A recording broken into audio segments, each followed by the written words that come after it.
Hello. Get in the soup, boy. Kira. Hi, I'm Raid of Flame on a Creature, Maya. And today, it's finally happening. It's time. We're doing it. Oh, it's finally here. We are talking about Vivi Cauldron today. We are introducing our Deck Spotlight series, where we break down decks across the deck building and gameplay spectrum. We work out exactly how they play. We talk about their matchups, the archetypes, the skill sets, the strengths and weaknesses. And today we are talking about Izzet Cauldron, the veritable elephant in the room. It's a good way to start because you have to start by talking about the villain of the format. Exactly. Everybody loves a villain arc, and I don't think Vivi ever had a hero arc. It's been villain arc all the way. No, I think from the moment Vivi was spoiled, there was a bit of and a hush falls across the room, and everyone's just like, uh-oh. It does, it feels like very much a Final Fantasy style villain. I'm sure that wasn't the intention, but... Yeah, I don't think Vivi's a villain. He's just like an NPC, right? Yes. As far as I'm aware, and again, like we said, I've never played Final Fantasy, I don't believe. Oh, no, neither. You've never, So, but Vivi, in Magic at least, is currently something of a standard villain. Yes, my understanding of Vivi from the games is he's just a little guy. Well, he's just a little guy. He is the key ingredient in soup right now. Mm-hmm. So let's talk about your experience playing with Cauldron then. Does playing with Cauldron feel too strong? Okay. No answer is answer enough. It feels... Look, I've played a lot of Izzet Cauldron at this point. It's basically all I've been playing on the ladder for the last month and a half. Pretty much since I put down Pixie post-rotation, I've picked up Cauldron, and it's been really, really good. I will say, it feels weird. Yeah. The deck is very clearly too strong, right? But it has a habit of winning games it has no business winning. But it also tends to lose games it has no business losing, right? The deck has all the hallmarks right now of a deck that is too strong. But I think the metagame is in the right place to sort of keep it in check, and certainly is developing that way. But it's funny because for a deck so powerful, it doesn't feel good to play, right? And this is coming from long-time combo degenerate Maya. Combo enjoyer. Yeah, it brings me joy to put Vivi into a soup. But I don't know. It feels wrong. Not that it's necessarily too easy, but I think the gameplay patterns are just a little bit too clunky to me. Additionally, as well, in terms of this, you mentioned the hallmarks of a strong deck.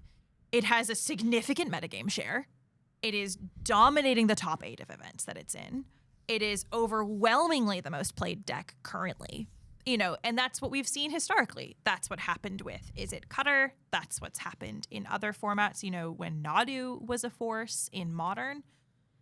It has all of those markings of a deck that is too strong, and it has the price tag of a deck that is too strong. Yep. The deck is something like $800, I believe. How much of that is just Vivi?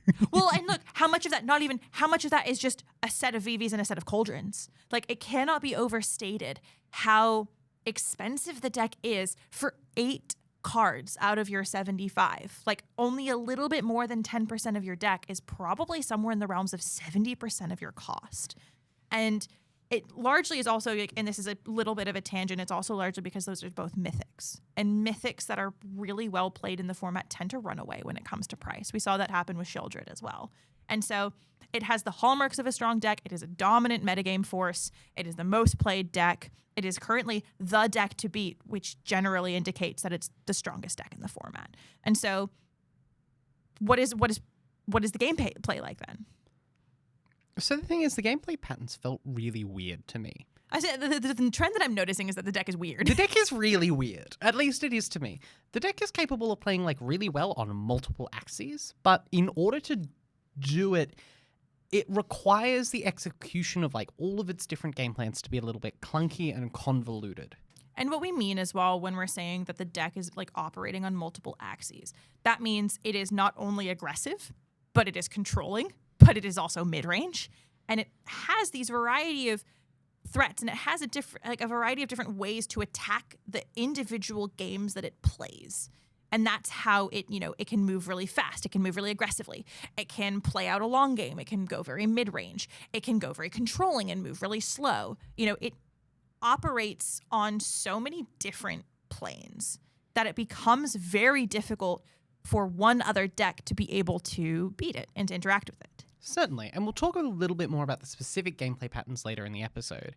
But I want to talk about how to beat it, and I want to talk about the deck list itself, because I think once we talk about the specific cards and how they interact with each other, the gameplay patterns will become more clear.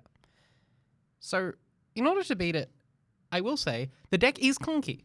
You can beat it, and most of the time you do that by punishing them when they stumble.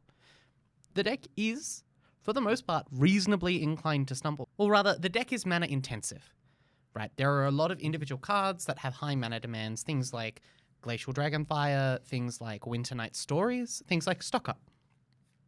It really does want to tap out on turns 1, 2, and 3. So if you have a way to disrupt that sort of pattern, it is reasonably easy to close out a game relatively quickly, especially if they don't have the redundant pieces in Vivi or Cauldron. So oftentimes, one of the better ways to deal with it is a disruptive, aggressively slanted deck. Something like Dimir midrange, but we'll get to that in a moment. I would like to talk about the deck list. Yeah, it's so gross to look at. It's just, ugh. This deck is, and also from just a deck perspective, it's so brilliant in a way. The way that a lot of cards synergize with each other is just fantastic. The combo of, I'm spoiling because you're about to just name all these cards, but the combination of things like Marauding Mako, Fear of Missing Out, and Prophetic Memory alone, oh my gosh, it's gorgeous. It's absolutely beautiful, and it just makes me want to throw up. Yeah, it's amazing. I feel a little bit like I did prophesize the advent of this deck, before Final Fantasy happened, in talking about a non-Oculus, blue-red Prophetic Memory deck. But so this is your fault. Sure, yeah. I take 100% responsibility. As a matter of fact, if we want to fix this problem, everybody just send me their copies of Vivi Ornitier, and I will make sure that they don't circulate back into the wider Magic economy. But yes, so the core of the deck is Agatha Soul Cauldron, Vivi Ornitier, Marauding Mako, Fear of Missing Out, Prophetic Memory, Winter Night Stories, and Into the Floodmoor. What a pile of cards. It's really interesting because it's a really high synergy core, and it has a very multifaceted approach to the game. It obviously has a very strong combo plan. When you think of Vivi Cauldron, you think, oh, combo deck. But it also has this really strong, really resilient, large aggro plan. Not very aggressive 1-drop, very aggressive 2-drop lightning bolt, but, slightly larger 1-drop, slightly larger 2-drop that has an aggressive effect in Fear of Missing Out, and a way to make your creatures bigger and more resilient and refill. It is extremely high synergy, but also each individual card is very strong. Vivi Ornitier, even by itself, very strong card. Marauding Mako, very strong. Fear of Missing Out, I would argue, one of the contenders for best card in the format. There are so many individually extremely powerful cards that the fact that they synergize so well with each other on top of it makes this central core very, very scary. Then you have the flex slots. So This deck is flexible. Flexible. These are the slots that you will take in and out depending on what you expect the metagame to be. Whether you want to smoothen up the synergy of your deck, or whether you want to lean into dealing with specific elements of the format. So these cards are Glacial Dragonfire, Stock Up, Torch the Tower, Steamcore Scholar, Abrade, Tersa Lightshatter, Opt, Draco Nordics Engineer, Geralf the Fleshwright, and Fire Magic, amongst others. I do feel like you can put any card that is blue and or red in this deck, and it will probably be just fine. Aside from maybe Pinnacle Emissary. I don't think you're getting very far with that. The flex slots are filled when you build this deck with whatever high-impact individual cards the meta calls for, right? So you have Tersa and Steam Core Scholar to shore up mid-rangey matchups or any matchup where there's a lot of removal. One of the ways this deck can lose is if you just cast a lightning bolt every time they play a creature. Right? If they don't have any creatures to put +1/+1 counters on, they can't combo off. And it's also their secondary game plan, which is turning a large fear of missing out sideways twice. Stock up obviously solidifies the more controlling matchups, or the matchups against slower and less popular mid-range decks. So it's really good against, obviously, things like black-green, or things like the green-white Bright Glass Clear Hulk mid-range decks. Torch the Tower and Abrade help with the smaller creature decks and the mirror, and also help with things like Otters, which is a real force in today's metagame. And then, of course, you have Opt, Glacial Dragonfire, and Draco Nordics Engineer to sort of smooth out your draws and allow for a quicker combo with Vivi. Generally speaking, the gameplay and the play patterns of this deck are very hard to distill down to one. But I do kind of want to talk about the two most common, play patterns that you see when you play this deck. Or at least what it feels like to me. The first one I am fondly calling the Resilient Tempo deck. The first step is sort of to deploy one or two cheap threats. These are your Marauding Makos is the easiest one to think about, but also your Fear of Missing Out or your Steam Core Scholars, or even if you're feeling a little bit spicy, you can pop a Vivi out there. It's probably fine. Some versions put him in front of the train, let him just get run over if he wants. Exactly. I mean, if they don't answer him, you win. Also, Vivi in the graveyard is actually where everyone wants the Vivi to be. It's true, and some versions are playing Astrolegion's Planisphere. You play some cheap incidental threats. Step B is deploy a Fear of Missing Out. Like I said, this card, busted, ridiculous. We could do an entire episode on how messed up Fear of Missing Out is as a card. Step C is use Procydetic Memory plus Winter Night Stories or Steam Core Scholar to provide really consistent pressure while still maintaining card advantage. And this is the really messed up part of this element of the tempo deck, is that oftentimes when you're playing against the tempo deck, if you are able to answer their first couple of threats in between their permission and their removal, you'll win the game because they will peter out.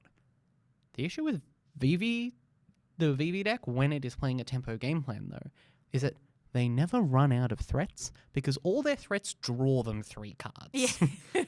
And all their threats are actually just 1/1s, but Procydetic Memory means that they're 17/17s. So you better have very specific, very unconditional removal if you want to deal with a Vivi combo board state. Or a Vivi tempo board state, sorry. Every Magic card is better when it says draw a card on it. I mean, yeah, and there is no better demonstration of that than this. Step D is use removal spells of choice and Into the Floodmoor to remove problematic permanents while getting Delirium. And Delirium is actually important in this deck, and it is not as easy to get as it seems. That's why Winter Night Stories in particular is a really important part of this deck, because it does allow you to, oftentimes, when casting Winter Night Stories, I will elect to discard 2 cards, including a creature card, to fuel Delirium for the Fear of Missing Out, because the synergistic relationship between Fear of Missing Out and Procydetic Memory is really strong. That extra attack often equates to 3 or 4 additional +1/+1 counters, especially if you've resolved a Winter Night Stories on your Fear of Missing Out or on the creature that is attacking and attacking twice with your Fear of Missing Out. It is worth noting that the card Fear of Missing Out almost single-handedly makes this a viable strategy. If your Vivi opponent is very clearly going all in on this sort of tempo strategy, a really good idea is just to kill all the Fear of Missing Outs. If you kill all the Fear of Missing Outs, the deck becomes a lot worse and a lot more manageable. It will still kill you eventually, but you have a lot of time to piece together a win through its sort of overwhelming card advantage tempo game plan. This game plan, generally speaking, is good against other creature decks where they won't have time to set up their combo. Being the bigger aggro deck wins you most games most of the time in an aggro mirror, and that's just sort of enough, especially if the aggro decks aren't playing the sort of cheap interactive spells that you would need to play in order to get around, say, a 6/7. The loss of Monstrous Rage is really noticeable here for aggro decks against Vivi. Certainly, because nothing blocks quite as well as a Steam Core Scholar with 2 counters on it. Big scary. The other game plan for this deck is kind of obviously the linear combo deck. You use card selection tools to sculpt a hand that'll kill your opponent all at once. Then you use cards like Fear of Missing Out to create a must interact with threat, while leveraging the ability to set up your combo through discarding things like BVs and Draconautics Engineers.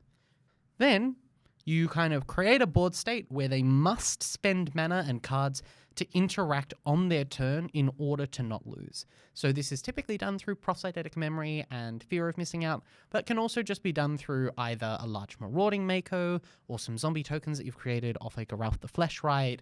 Just a board state that needs to be interacted with. And then once they interact with it, they will have a limited amount of mana and resources on the turn that you choose to combo off on, and then you combo off all at once. This is usually with some combination of Soul Cauldron, Marco, Winter Night Stories, Drelf, to like make either an insurmountable board state or a one-turn kill if you're playing the Draconautics Engineer, which, by the way, I think you should be. It's worth noting that it is very important to choose the turn that you want to kill on. It is easy to sort of like set up a pseudo-interesting board state where you can either overcommit into your tempo plan or you can hold back for your combo plan and force them to interact. Choosing the turn you want to kill them on is an important way of working out whether or not you want to overcommit to a tempo game plan if you need to kill them quickly, or whether you have the time to force them to interact. This is a big kind of back and forth play pattern, especially in the Dimir midrange matchup, where they do have a high density of interactive spells. This deck is very like everything everywhere all at once. You know what I mean? Like it's very, has every answer that you can think of. It can go wide or it can go tall, and it can kill you all in one turn. It's a very, very scary deck, no matter what axis it's kind of like angled on. Yeah, it reminds me a little bit actually of the Izzet Cauldron Steelcutter decks in Modern, where if you have a look at it, it is a prowess deck. So, you know, it's looking to turn a bunch of creatures sideways. But it also just like incidentally has this game plan where it can plot a few slick shot show-offs and like cast a few Cori Steelcutters just like incidentally, and then kill you all in one turn by going Monastery Swiftspear, trigger my Steelcutter, cast my 2 birds, mutagenic growth, lava dart, sacrifice a mountain, lava dart, you're dead. Yeah. Right? It has the ability to fight you on the board, and it has the ability to fight you in the hand. We will fight them on the board. We will fight them on the hand. The Winston Churchill of standard matchups. This deck is so scary. Well, then what are the matchups themselves like? Okay. So, like most combo decks, I have good news. This deck will fold to a more efficient disruption plus clock game plan, right? If you are attacking them and you are also countering their spells, they are screwed. Its worst matchups then are these efficient disruption and clock midrange decks like Dimir midrange and actually a lot of the Oculus variants. It is very hard for this deck to beat Oculus into counterspell. Also, decks that can run you out of threats are very, very scary. So Azorius Control can often be pretty bad if you have not got the sideboard or you have not got the natural deck configuration to sort of beat it. Against these like Azorius Control decks, the Vivi deck's best option is to go all at once for a combo plan, but that means 1 or 2 well-timed pieces of interaction on the side of the Azorius Control player can really do a lot of damage. And that's sort of how the game plan interacts. Either the Cauldron player sculpts for several turns and then tries to go off all at once and is able to do so through 2 or 3 pieces of key interaction, or they're not able to do so because of a well-timed counterspell or a well-timed removal spell. The combo engine falls apart, and then the next turn, the Azorius Control player untaps and casts an Elspeth. This deck's best matchups, like the Overlord's deck of old, is the other category. So we're talking mono-green counters, mono-white tokens, Orzhov Sacrifice, Gruul Delirium. Any deck that is not actively interacting with your pieces in a very targeted way is going to be an absolute field day for Vivi Cauldron. The reason being that it has 2 robust game plans that are good against most other gameplay styles. If you really want to beat Vivi and you're happy to play just for that matchup, you can definitely beat this deck, even playing an other deck. Like, this deck really struggles to beat the blue-black control deck that's trying to mill you out, right? It's just quite hard. They have the right interaction. They have the right counterspells. But anything that's proactive, Vivi's just going to beat because it's quicker. This deck is at its best when you build your high-impact 1 or 2s to wreak havoc on specific high meta share matchups. When you get to play your stock up in a field full of control, you feel really good. Yeah. When your stock up is not eaten up by a no more lies, we're feeling good. Yeah, absolutely. And with its diversity of game plans, Vivi Cauldron is well equipped to deal with most decks that aren't highly tuned or hyper efficient. So some well-targeted flex slots can really make or break this deck's metagame matchups. It's a good deck. Deck sucks. Yeah. Look, Both things can be true. Deck can be good. Deck can suck. TLDR, this deck's really strong. It's got a really dependable core. It can adjust to most metagames to be a dominant player. It's a great deck if you don't have perfect format knowledge, because it has really high raw power, and with a bit of practice with your execution, it should have game against basically everything. Will say, though, high skill ceiling again. Like, I think this is... Sorry, high skill floor. And high skill ceiling. And high skill ceiling. This, again, very similar to Overlords. Like, a lot of the best decks of their era tend to be high skill ceiling, high skill floor. And I don't think this is an exception to that rule. The interactions between things like, understanding how to get FOMO, your fear of missing out, to Delirium in a deck that really only has one artifact, couple of enchantments, instants and swords, really difficult to get it there. You don't have planeswalkers in this deck. You don't, it can be... No battles here, baby. No battles. Like, the number of card types in this deck is actually severely limited. So FOMO, while being a great card and one of the key cards in the deck, really difficult to get it online. And understanding, like you said, knowing how to use a Winter Night Stories properly. When to actually, willingly discard that extra card to trigger Delirium or get closer to Delirium. Really important. This deck is not what I would consider, while having a very straightforward game plan, is not very straightforward execution. I totally agree. And look, I have played a lot of combo decks in my time. It is perhaps one of the things I enjoy doing most in life. And I will say that this deck is maybe one of the most complicated combo decks I have ever played. Not because you have to think about all these like really convoluted lines in the same way that you did with a Legacy Storm deck. And not because the matchups are bad, like something like an Ad Nauseam deck. But because its combo turns are really clunky.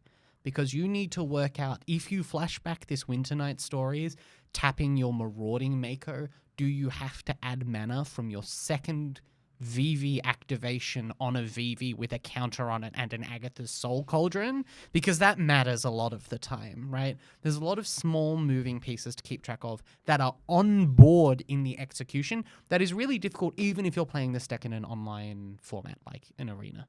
I hate to think what this deck would be like to play in paper. Yeah. I think Vivi is a very strong deck, and strong enough that it is going to stick around for as long as it or Soul Cauldron are in the format. So, bans notwithstanding, buckle in for the ride to 2027, folks.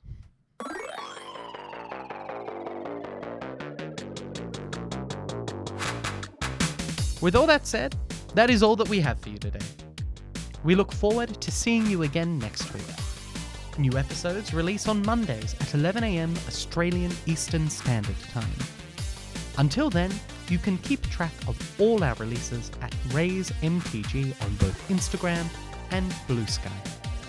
You can find Kira on the same platforms at kirabobira.jpg on Instagram and kirabobira on Blue Sky. You can find myself at Maya MTG on both platforms. A big thank you to the State Library of Victoria for the ongoing use of their space. And until next week, remember, When darkness veils the world, 4 warriors of light shall come.